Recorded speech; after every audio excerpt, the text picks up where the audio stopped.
विशेष 5 संकेत देवी देवता आपकी पूजा में शामिल होते हैं। जी हाँ, हर रोज ऐसे सच्चे भक्त जिनकी मंत्र शक्ति या उनका जीवन का कुछ प्रभाव या पिछले जन्म के उनके कर्म या उनका तपोबल इतना प्रभावी होता है, उन्हें भगवान रोज उनकी पूजा में शामिल होने आते हैं और कुछ विशेष संकेत अपनी सांकेतिक भाषा में छोड़ के जाते हैं।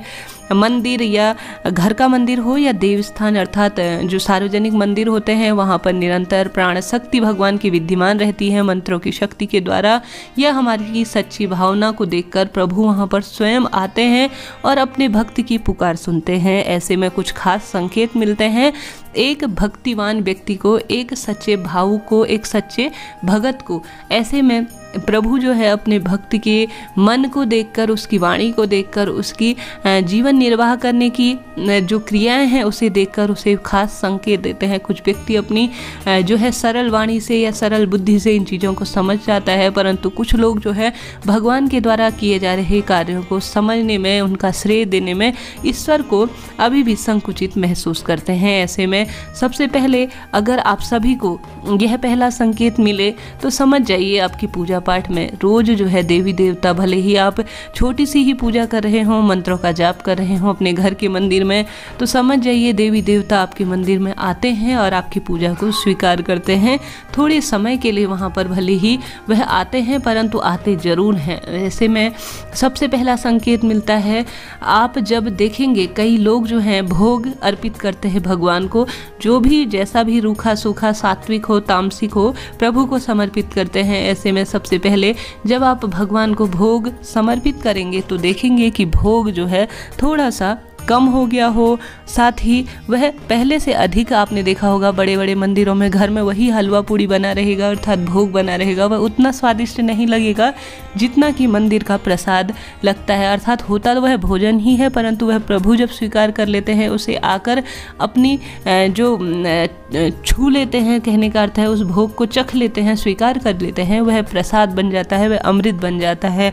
जब आपके घर में आप भोग लगा रहे हो भगवान को, वह पहले से कम हो गया हो, हल्का सा उसने रंग बदल लिया हो, या वह जो है अपनी जगह से कुछ अलग हो गया हो अर्थात थोड़ा सा खिसक गया हो, या भगवान ने उसे स्वीकार कर लिया हो, किसी भी अवस्था में संकुचित हो गया हो, तो समझ जाइए भगवान आपके मंदिर में आए हैं और आपके द्वारा किए जा रहे सत्कर्मों को स्वीकार कर रहे हैं और आपके द्वारा जो भोग बनाया गया है उसे भगवान ने स्वीकार कर लिया है।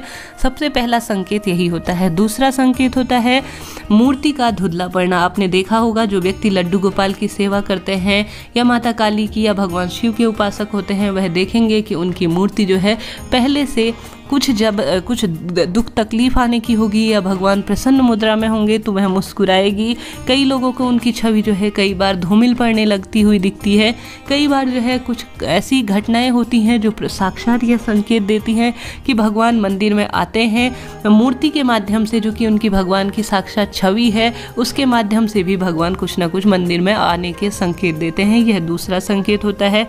तीसरा संकेत होता है जब आप विशेष पूजा मंत्र जाप इत्यादि करेंगे तो आप देखेंगे बिना पंखे इत्यादि के भी आपको बहुत अधिक सर्दी का कंपन सी लगेगी, आपके रोंगटे खड़े हो जाएंगे। जब आप ईश्वर के प्रति बहुत अधिक समर्पित होंगे, ईश्वर का कोई अंश आसपास होगा, तो आप देखेंगे कि आपको सर्दी का एहसास पहले से ज़्यादा हो रहा होगा है और जहाँ ऐसा लगेगा कि गर्मी भी कुछ ज़्यादा लग रही है। अलग अलग अवस्थाओं में अलग अलग व्यक्ति को अलग अलग संकेत मिलते हैं। यह तीसरा सबसे मुख्य संकेत होता है। इसके बाद चौथा संकेत जो कि सबसे विशेष होता है, दीपक में फूल बनने के माध्यम से। आप देखेंगे कई बार दीपक के फूल की अलग अलग आकृतियाँ बनती हैं। जब प्रभु आपकी पूजा स्वीकार करते हैं या साक्षात उस पर भगवान अपने दर्शन देते हैं, तो यह सबसे मुख्य संकेत के रूप में जाना जाता है।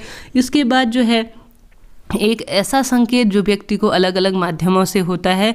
कई बार आपको उबासी आना, आंखों से आंसू आना, जबकि आप सभी जानते होंगे कोई भी मंत्र जाप पूजा पाठ करते हैं तो हम पूर्ण रूप से स्वच्छता की भावना से अर्थात नहा धोकर ही यह कार्य करते हैं। उसके बाद भी हमें उबासी आ रही हो, आंखों से आंसू आ रहे हैं, तो समझ जाइए कहीं ना कहीं आप ईश्वर के प्रति श्रद्धा भाव है, ईश्वर आपके अंश के रूप में आपके हृदय में विराजमान होने के लिए आ रहे हैं। यह तो कुछ खास विशेष ही संकेत थे। इसके अलावा अलग अलग भक्तजनों को उनके तपोबल के आधार पर या उनके पिछले जन्म के कर्म या इस जन्म में वो जो निर्वाह कर रहे हैं अपनी जिम्मेदारियों का, उससे प्रसन्न होकर भगवान उनकी पूजा में अवश्य आते हैं, उनकी पूजा को स्वीकार करते हैं। आप मुझे अपने अनुभव जरूर बताइएगा अपने कमेंट्स के माध्यम से, और कमेंट्स बॉक्स में जय माता दी जरूर लिखिएगा। मिलते हैं अगली वीडियो में। हर हर महादेव, श्री शिवाय नमस्तुभ्यम, जय माता दी।